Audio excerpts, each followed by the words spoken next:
धर्म स्नेही सत श्रद्धालु,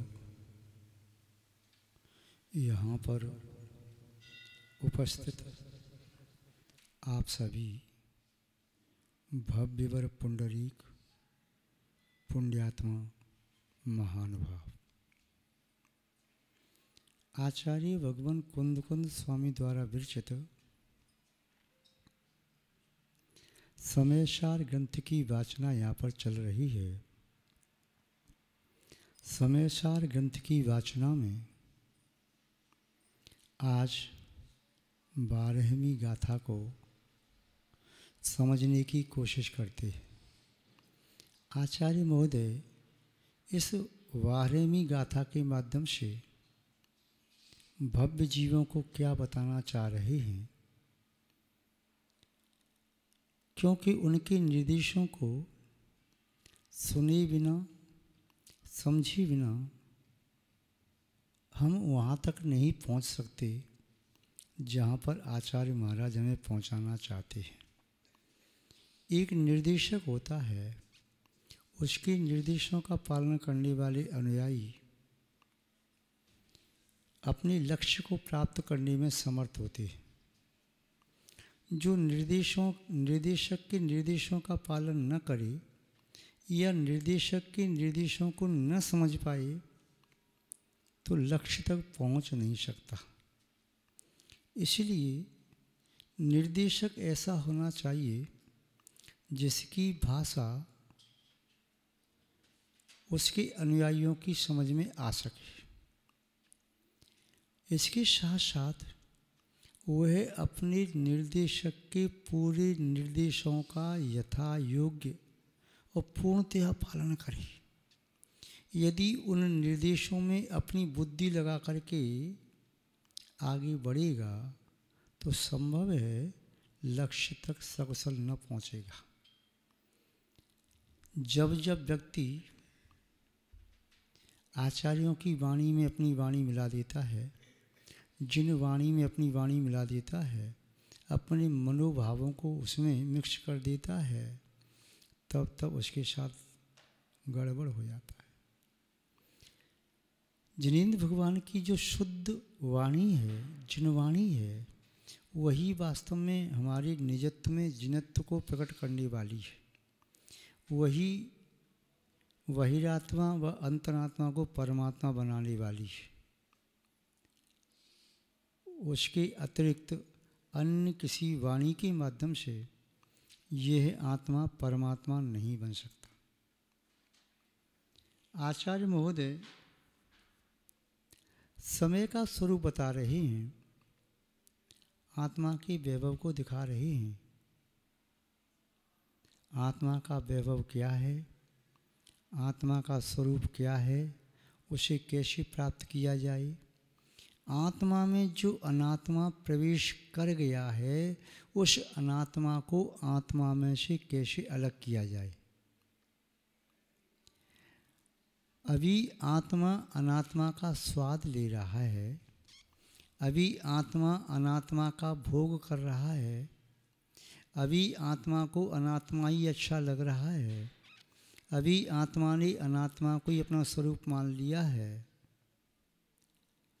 यही दशा रही तो वह जीव कभी भी आत्मा की सम्यक व समग्र वैभव को प्राप्त न कर सकेगा।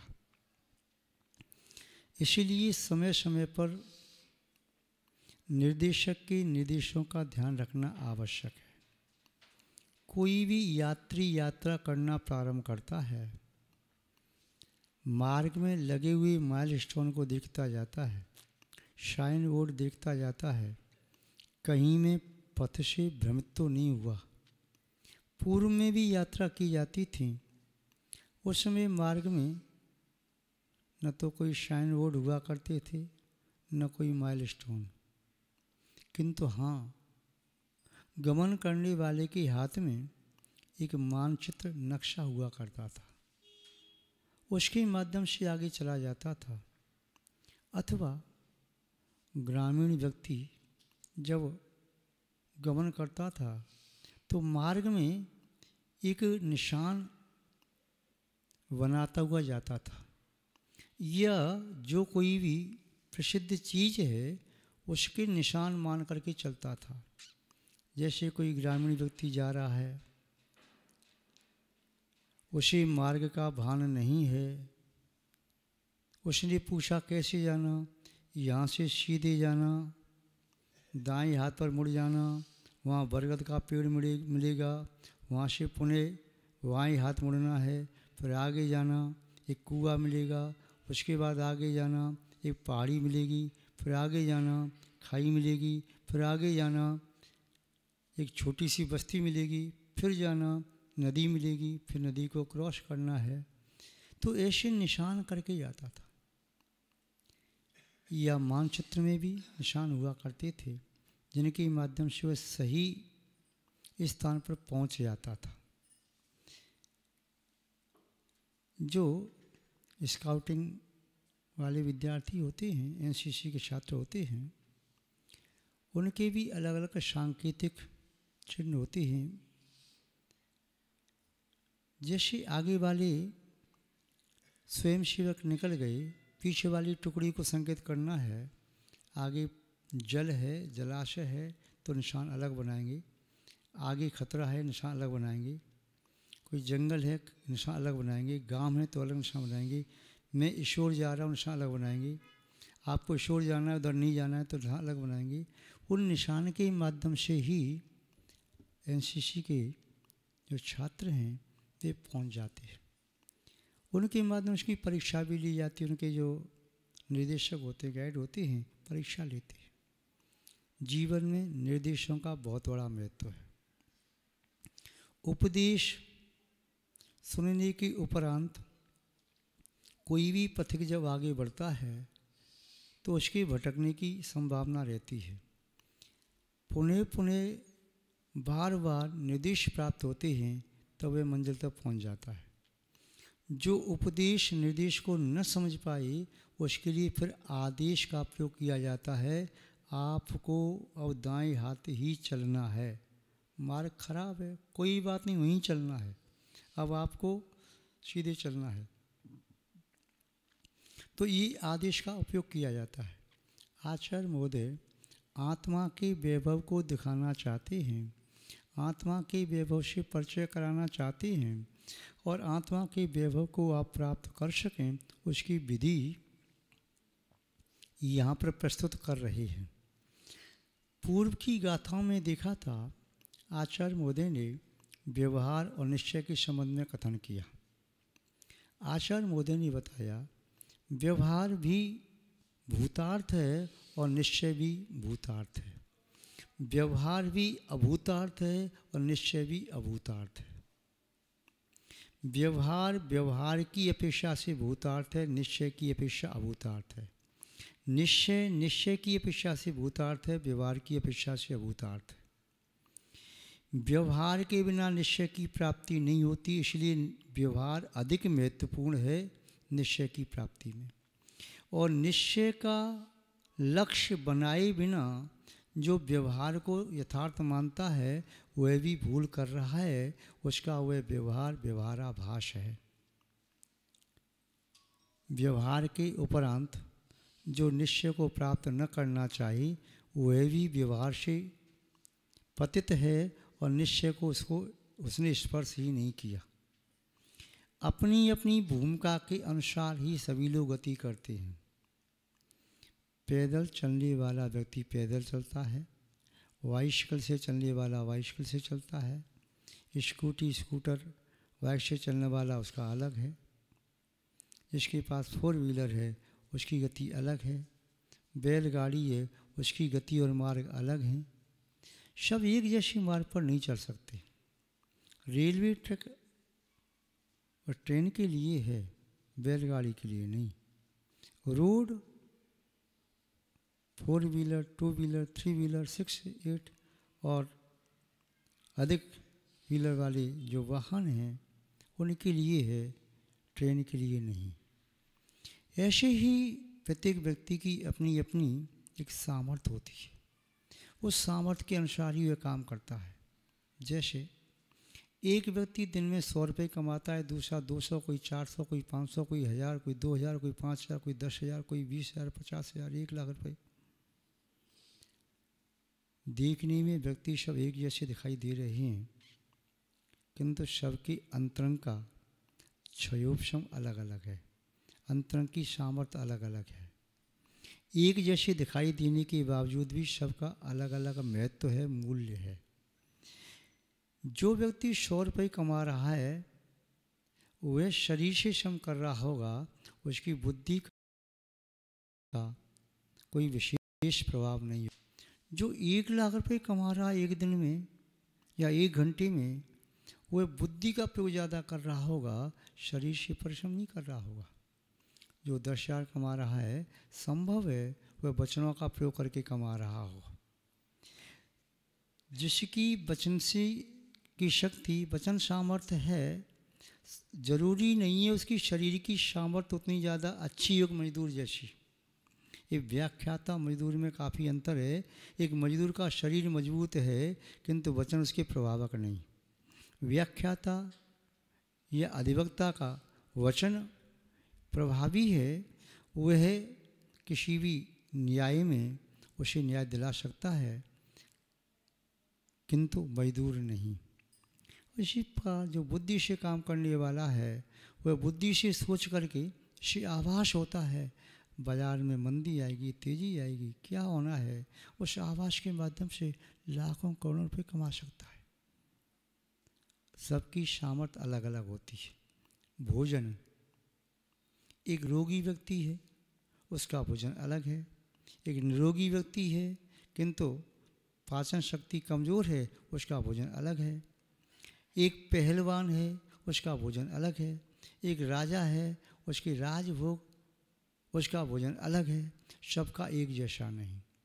जो अपनी अपनी पाचन शक्ति के अनुसार भोजन करें, अपनी अपनी प्रकृति के अनुसार भोजन करें, तो भोजन उनके लिए बड़ा लाभदायक होगा, पौष्टिक होगा, स्वास्थ्यवर्धक होगा। और अपनी क्षमता को ध्यान में न रखते हुए अन्य किसी के भोजन को कोई कर ले तो विषम परिस्थितियों को प्राप्त होगा। रुग्ण भी हो सकता है और मृत्यु तक को प्राप्त भी हो सकता है। आचार्य महोदय इसी बात का ज्ञान कराना चाहते हैं कि उस योगी की, साधक की पात्रता कितनी है। यदि पात्रता है निश्चय को प्राप्त करने की तो निश्चय को प्राप्त करे। पात्रता नहीं है तो व्यवहार को छोड़े नहीं, व्यवहार को पकड़े रहे, व्यवहार के मार्ग में संलग्न रहे। जिस व्यक्ति की पाचन शक्ति इतनी कमज़ोर है कि बकरी के दूध में भी पानी मिलाकर के पिए तब भी वह अपने आप को असामान्य महसूस करता है। ऐसा लगता है जैसे मैंने कोई बहुत ज़्यादा भारी कुछ गरिष्ठ ग्रहण कर लिया हो। और दूसरा व्यक्ति भैंस के दूध को भी उबाल करके उसको गाढ़ा करके ऐसे पीता है, रबड़ी जैसा बना करके, या मावा खाता है, तब भी कहता है मेरी भूख शांत नहीं हो रही। इतना गरिष्ठ भोजन करने पर भी घंटे 2 घंटे में लगता है कि भूख फिर लगाई। दोनों की क्षमता अलग अलग है। जिसकी शक्ति बकरी का दूध पचाने की नहीं है, उसे यदि गाय का वह औटाया हुआ दूध, उबाला हुआ दूध या रबड़ी मावा दे दिया जाएगा तो संभव है वह अस्वस्थ हो जाएगा या मृत्यु तक को प्राप्त कर सकता है। और जिसके लिए भैंस का दूध भी क्षुधा को शांत नहीं कर पा रहा है, जठराग्नि की पूर्ति नहीं कर पा रहा है, उसके लिए बकरी का दूध तो ऐसा लगेगा जैसे पानी पिया है। आचार्य महोदय ये कहना चाह रहे, जिसकी सामर्थ्य पगडंडी पर चलने की पगडंडी पर चले, और जिसकी सामर्थ्य राजमार्ग पर चलने की राजमार्ग में चले।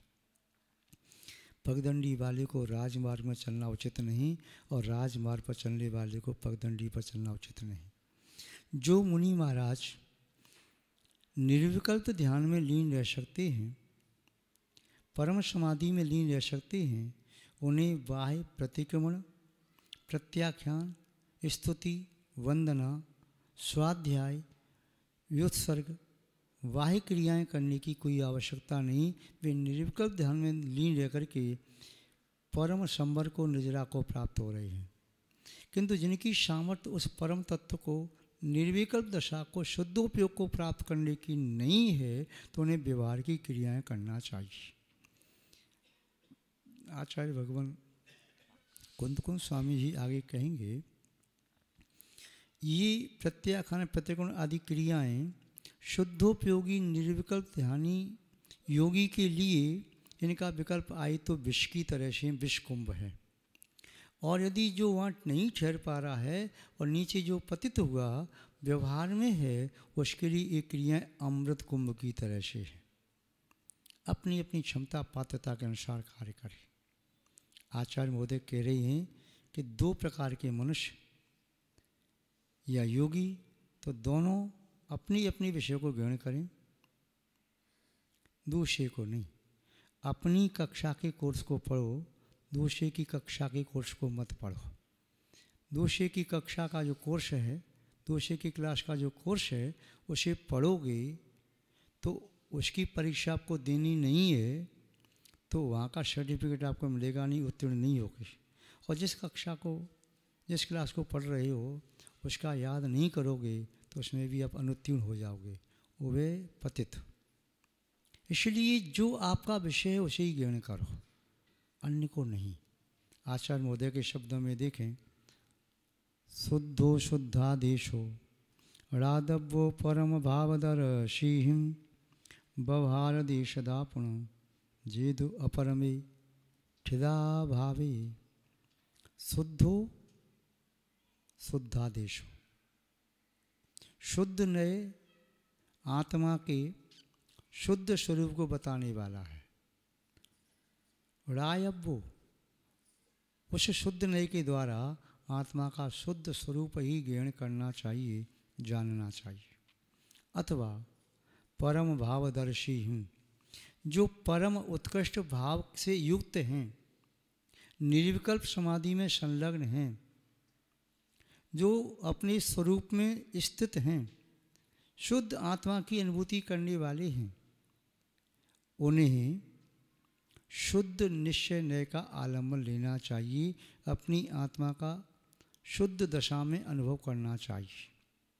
किंतु जो उस दशा को प्राप्त नहीं है तो व्यवहार देशदापुण, पुनः जो वहाँ से नीचे हैं उन्हें व्यवहार की देशना उपयोगी है। किनके लिए? अपरमे ठिदा भावे, जो परमे नहीं अपरमे, परम में जो स्थित हैं उनके लिए तो शुद्धोपयोग, शुद्ध नय का विषय, और जो अपरम में हैं उनके लिए व्यवहार नय का विषय उपयोगी। मैगजीन दो प्रकार की आई, इंग्लिश की और हिंदी की।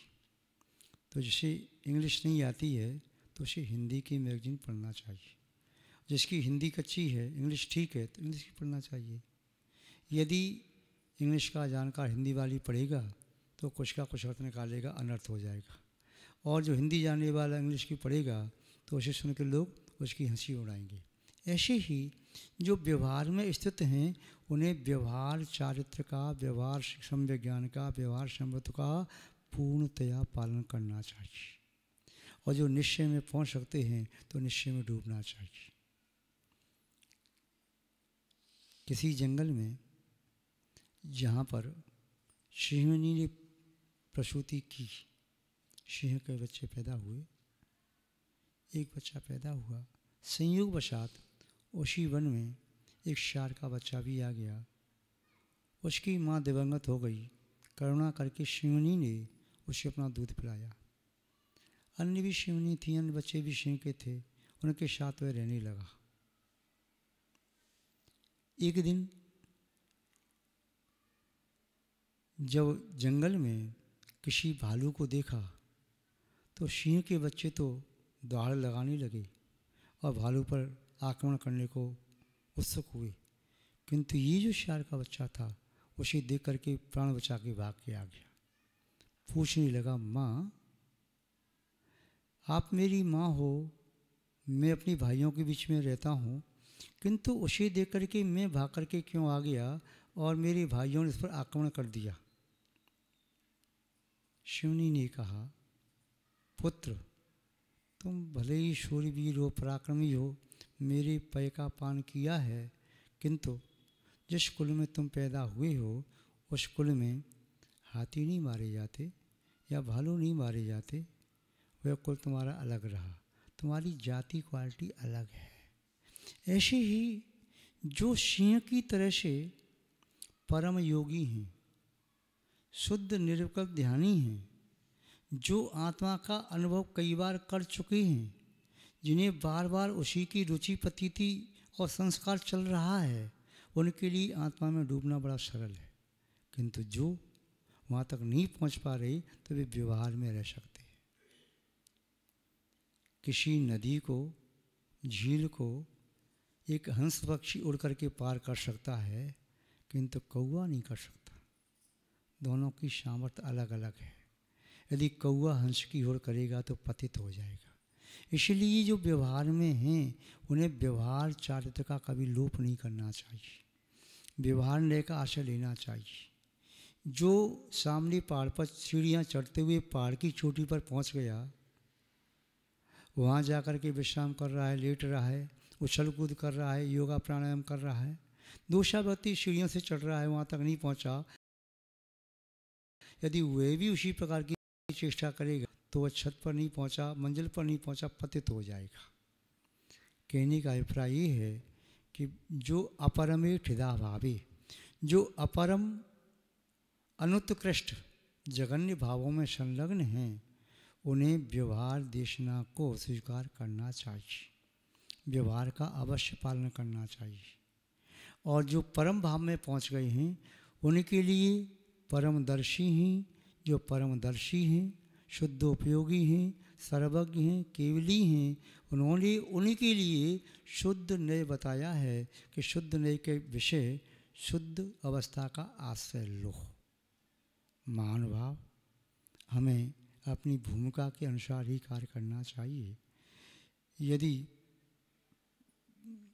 धावक दौड़ रहा है, बूट पहन के दौड़ रहा है, दूसरा नंगे पैर दौड़ रहा है, तो नंगे पैर उस मार्ग पर नहीं दौड़ सकता जिस पर बूट पहन के दौड़ रहा है।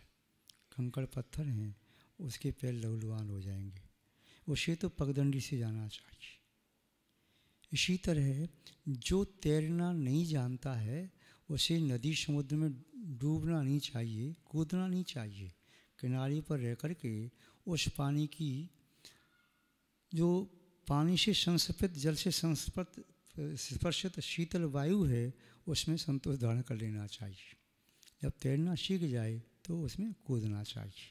किंतु जो कूदना जानता है उसे किनारे पर नहीं बैठना चाहिए, उसे अवगाहन करना चाहिए। ऐसे ही जो आत्मा के महासागर में डूब करके आत्मा की गहराइयों में से गुरु रूपी रत्नों को प्राप्त कर सकते हैं, करना ही चाहिए। आत्मा के महासागर में डूब करके परम आनंद का अनुभव करना चाहिए। किंतु जो उसमें असमर्थ हैं, देशव्रती हैं, या प्रमत्त गुणस्थानवर्ती हैं, या चतुर्थ गुणस्थानवर्ती हैं, वे दूर रह करके आनंद लेने वालों की आनंद की अनुमोदना करते हुए वे भावना भाएँ कि मैं भी उस प्रकार के आनंद को प्राप्त कर सकूं। यही आचार्य महोदय का इस गाथा का भाव है कि शुद्ध व्यक्ति शुद्ध का आश्रय ले, शुद्ध योगी शुद्ध का आश्रय ले, और जो अशुद्ध नय का आलम्बन ले रहा है उन्हें व्यवहार अत्यंत उपयोगी है। दोनों नयों को समझना उतना ही आवश्यक है जितना दोनों नेत्रों से देखना, पक्षी के दोनों पंखों का गति करना। और दोनों नयों की अपनी अपनी उपयोगिता है। व्यवहार का कार्य जब तक पूरा नहीं हो जाए तब तक निश्चय की प्राप्ति नहीं होती। जैसे सीढ़ियाँ पूरी हुए बिना मंजिल नहीं मिलती। नाव से चल रहे हैं, किनारे पर पहुंच कर के नाव छूट जाएगी, किंतु बीच में नाव को छोड़ दोगे तो डूब जाओगे। व्यवहार की क्रियाओं को कभी छोड़ना नहीं। हे बद्ध पुरुष, हे संयमी साधक, हे योगी जन, आप व्यवहार की क्रिया करते करते इतनी विशुद्धि बढ़ाओ कि कब शुद्ध उपयोग में लीन हो गए आपको भी ज्ञात न हो पाए। और पुनः पुनः जब बार बार आप अभ्यास करोगे तब फिर नीचे उतरते ही आपको झटका सा लगेगा, फिर आप कहीं ऊपर जाना है। और बार बार ऐसा करोगे तो आत्मा में ऐसे संस्कार आ जाएंगे स्वानुभव के, शुद्धात्म की अनुभूति के, कि आपको अल्प काल में वही संस्कार आपको मोक्ष दिलाने में समर्थ होंगे। आप सब उस अवस्था को प्राप्त कर सकें, हम आपके प्रति ऐसी भावना रखते हैं। इन्हीं भावना के साथ शब्द श्रृंखला को विराम देते हैं। जय बोलिए श्री शांतनाथ भगवान की, परम पूज्य आचार्य गुरुदेव श्री विद्यानंद जी महाराज की, श्रीमद् जैन धर्म की।